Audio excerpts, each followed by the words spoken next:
How to turn off and on data connection in Android phone.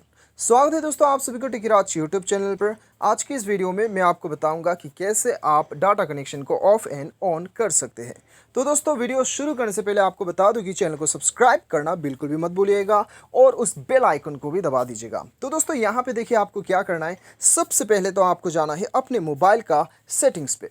Settings पे जाने के बाद में दोस्तों यहाँ पे आपको क्या करना है, यहाँ पे आपको दिखाई देगा एयरप्लेन मोड और उसके बिल्कुल नीचे आपको dual SIM and cellular network दिखाई दे रहा है। सिंपली आपको यहाँ पे क्लिक करना है और यहाँ पे क्लिक करने के बाद में आपको क्या करना है, सिंपली आपको मोबाइल डाटा यहाँ पे शो कर रहा है, इसके ऊपर आपको यहाँ पे इसे बंद कर देना है। ठीक है, इसे आपको बंद कर देना है तो ये ऑफ हो जाएगा और इसे आप दोबारा क्लिक कीजिएगा, ये ऑन हो जाएगा। ठीक है, तो ये कर सकते हैं आप यहाँ पे भी और सिम पे आप क्लिक कर लीजिएगा। सिम पे क्लिक करने के बाद में तो यहाँ पे आपको शो नहीं होता है। और ये करने का दूसरा भी तरीका है, आप अपना स्टेटस बार को डाउन कीजिएगा और यहाँ पे आप देख सकते हैं मोबाइल डाटा, इसके ऊपर क्लिक कीजिए, दोबारा यहाँ पे क्लिक कीजिएगा, ये ऑन ऑफ हो जाता है। ठीक है, तो दोस्तों इस प्रकार से आप अपने मोबाइल में डाटा को ऑन ऑफ कर सकते हैं। उम्मीद करता हूँ आपको वीडियो पसंद आया होगा।